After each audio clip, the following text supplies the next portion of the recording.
My man Mike just retired, and he's got some advice for you. So he said the best, he retired, well, actually 2.5 years ago, and he said, after being retired for 2.5 years, this is my advice. Have your mortgage paid off. That's what he said. He said, I'm telling you, man, the relief of not having to pay that debt is huge, huge. I tell you, this is according to Mike. And dude, I get it, man. I mean, think about it. What's the biggest expense you have? All right. If you have a mortgage, it's your mortgage. By far and away, my biggest expense is my mortgage. Now, some people say, well, health care. Well, I get that. That's if you don't have a mortgage. Your biggest expense you have is your mortgage, right? And so when you're, let's just say it costs $3,000 a month to pay your mortgage. And that's everything. Property taxes, homeowners insurance are never going away. They're just not. So of your mortgage, your escrow is probably, we'll just say 25%. So let's say you got $3,000 a month mortgage, $2,250 is going to principal and interest. I'm just throwing that out there. It could be different. Either way, that means you need to make $36,000 a year just to cover your mortgage. $36,000 a year, all right? And that means of that $36,000, that is subject to FICA 7.65. Subject to federal income tax, we'll just say 12%, and subject to state income tax, we'll say 5%. So, now I don't know if your marginal tax rate is your effective, I don't know, but just assume you got 7.65 plus 12 plus 5, that might be a high assumption, but let's just say that's 20%. So you got to make 20% more than $36,000 in order to cover the taxes. That's another $6,000. So it's basically going to cost you $42,000, $43,000, something like that, to cover a $30,000 a month mortgage. Once the mortgage is paid off, you need $750 a month. Off the top of my head, I don't know what that is. Probably I think it's $9,000, right? So let's just say $9,000, because you still need that money. So for simplicity, let's just say your mortgage is paid off. You still gonna have to pay 20% of $9,000, assuming that you're still working, and $9,000 and 20%, which would be another $1,800 or so. So it costs you basically $11,000 is what it costs to cover $9,000 of property tax and homeowners insurance. You see the difference there, don't you? Yeah, of course you do, because you follow my channel, so that means you are smart. SMRT, smart. Anyway, the point being is it easier to make $43,000 a year, or is it easier to make $11,000 a year? Well, of course, it's easier to make $11,000 a year. It just is.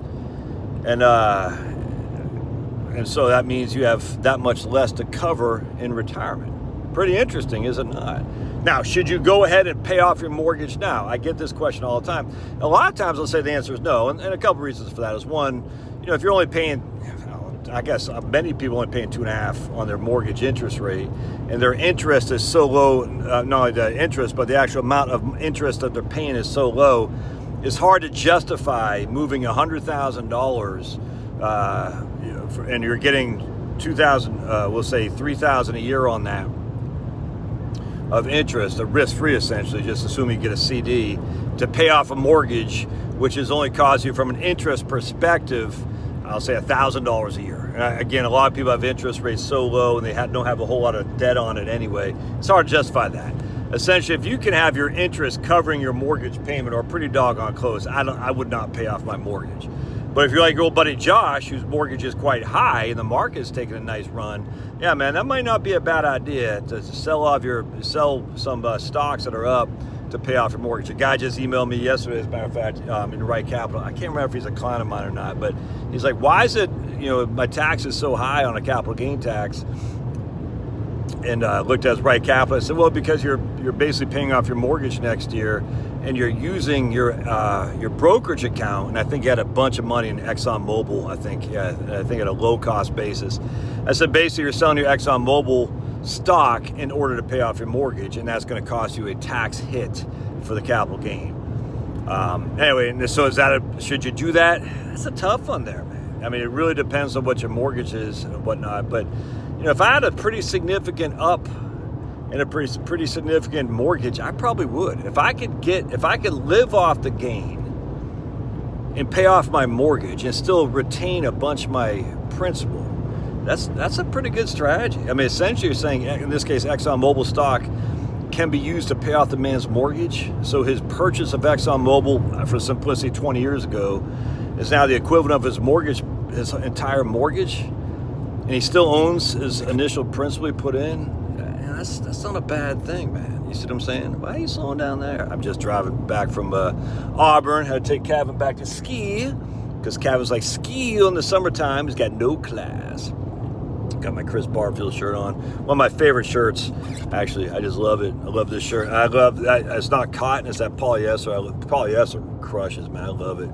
It's very, very comfortable. One of my cotton ones. I got a Maine Second Amendment Foundation Maine shirt, but it's cotton. It's just not very comfortable. It's too thick, and I don't like it thick because I'm very thin-skinned, and I like to be thin-skinned. Anyway. So there's some speculation what to do, and I don't have the answer. At the end of the day, I sit there and say, man, do you not remember what happened to Enron? Do you not remember what happened to WorldCom? Do you not remember what happened to, remember GE? Now, GE's come back strong. Bitcoin, I mean, I don't know what the Bitcoin's doing, but I think it was down to $80,000 or something like that. I mean, this can happen. Another reason why Bitcoin will never be a currency and replace a dollar is just too volatile, man. You can't have a currency that volatile. You just can't. So anyway, the point being is, man, it's just, if I got a big gain, all right, and I got a debt, man, paying off that debt with my big gain just makes me feel good inside. Now, for me, I wouldn't do that because that'd be basically wipe me out. You see what I'm saying? I'd have no more. I'd be equity, house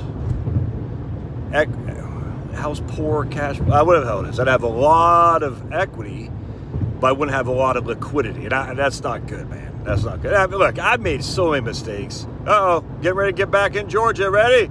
Ready? Can you all see that? Can you see it? Welcome to Georgia. I'll put it like that. Welcome to Georgia. It's going to go from 10:53 to 11:53. Welcome to Georgia, everybody. This is LaGrange, West Point and LaGrange, Georgia is the border. And so just FYI, always remember, if you hear West Point or LaGrange or Columbus, Georgia, and who knows where Columbus, Georgia is near. Anyone want to take a gander? Anyone want to take a gander? Anyway, so my man Mike, yep, I agree. Paying off your mortgage is a big deal. Some of you should, some of you shouldn't. I don't know, man. It's one of those things it takes some thinking about. All right, God bless. Love your thoughts. Smash that like button.